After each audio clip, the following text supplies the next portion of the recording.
Salut les belles femmes! Je vous fais une petite formation, ça fait un petit moment que j'en ai pas fait, mais avec l'automne qui est passé, le début de l'hiver, maintenant je regarde dehors, je pense que c'est vraiment important de parler davantage des concepts que je mets beaucoup de l'avant depuis justement le mois de septembre et d'octobre et maintenant novembre, qui sont des concepts d'introspection et d'intuition et de ralentissement. Notre corps utilise son langage propre à lui, là, c'est vraiment d'utiliser les symptômes pour nous indiquer hey, j'ai besoin d'attention à ce niveau-là parce qu'il y a une perturbation en cours, je vis trop de stress, j'ai perdu mon équilibre. Donc, les symptômes sont vraiment là, en fait, pour nous dire c'est quoi la cause des maux, des malaises qui s'opèrent dans notre corps. Puis pour pouvoir faire ça, il faut être connecté, il faut être plus à l'écoute de notre corps. Donc, écouter ce que ton corps te dit à travers les signaux, les envies, les sensations, c'est vraiment une méthode efficace pour pouvoir prendre des stratégies, faire des choix qui vont être beaucoup plus alignés avec nos besoins puis nos hormones. Donc, ton intestin, ton foie, ton cycle menstruel, ton système nerveux vont parler un langage très clair si on leur laisse de l'espace. Ici, on prend des moments pour se déposer et l'écouter.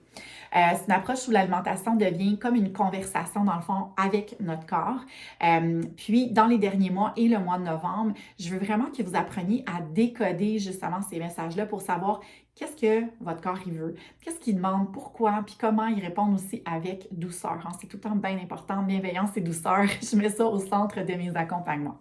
Donc, première chose, l'intuition commence dans la digestion. Ton ventre, c'est ton deuxième cerveau. C'est là qu'on a le plus de neurones. C'est super important de comprendre à quel point on vit énormément à travers nos intestins. C'est lui qui va capter les émotions, qui va réguler la production d'estrogène, qui va fabriquer la sérotonine, puis qui va aussi influencer le taux de cortisol, qui est notre hormone de stress. Puis, quand on est stressé, quand on est fatigué, ça se passe beaucoup aussi là, avec la diminution de la luminosité dehors. Ce que ça va faire, c'est que on perd un peu cet équilibre-là, c'est comme s'il nous échappe. Puis c'est souvent là que les messages apparaissent. Donc, les ballonnements, souvent signe d'un trop-plein émotionnel ou hépatique, donc le foie. Les fringales, les envies de sucre. J'en ai plein là, de clientes en ce moment, c'est comme Claude, j'arrive pas, j'ai des cravings de fou. Les fringales de sucre, c'est ton corps qui cherche à stabiliser ton système nerveux ou avoir accès à de l'énergie rapide. Puis, la rétention d'eau peut aussi signaler une inflammation ou un trop-plein d'estrogène, OK?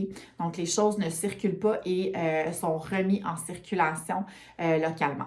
Les signaux, c'est pas vraiment des problèmes à régler. Comme je disais tantôt, c'est vraiment des messages à écouter, des causes qui demandent notre attention. Donc, plus on ralentit, plus on apprend à décoder ces signaux-là sans les juger, juste à mieux comprendre en fait ce que notre corps a besoin, ce qu'il essaie de nous dire. Deuxièmement, le langage des envies, des fameux cravings.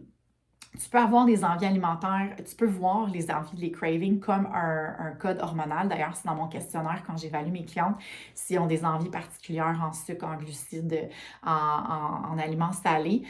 Pourquoi? Parce que les envies vont vraiment, en fait, nous dire exactement ce dont notre corps a besoin pour s'équilibrer. Donc, quand tu as envie de sucre, c'est souvent ton corps qui cherche du réconfort, de la stabilité nerveuse. Faites-vous retourner des exemples d'aliments là, vers lesquels vous pouvez vous retourner la patate douce, le cacao cru, les dattes, les graines de tournesol sont d'excellents aliments pour combler ce besoin-là. Quand on a envie plus de salé, à ce moment-là, on cherche des minéraux, de l'ancrage. Hein, les minéraux dans la terre. On peut aller vers des aliments comme le miso, les algues, les bouillons, les légumes racines, puis que je mets beaucoup de l'avant aussi, encore une fois, dans le guide d'aliments du mois de novembre.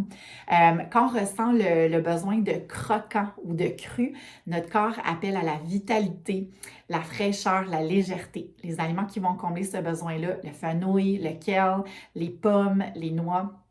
Donc, on peut vraiment aller vers ces aliments croquants-là. Et si vous avez envie de gras ou d'aliments plus réconfortants, c'est souvent un besoin de soutenir notre production de progestérone. Et ça, mesdames, on est pas mal toutes dans le même bateau. C'est ce qui revient beaucoup, notre fameuse production de progestérone et qui est lié directement à notre système nerveux. Les aliments qui vont faire ce travail-là, l'avocat, les œufs, le saumon, l'huile d'olive. Donc, ce que je veux que tu retiennes, c'est que ton corps sait exactement ce dont il a besoin. Puis plus tu l'écoutes, mais plus il va être capable de s'auto-réguler naturellement, sans effort, sans contrôle. Troisième chose, la nutrition intuitive selon les phases du cycle.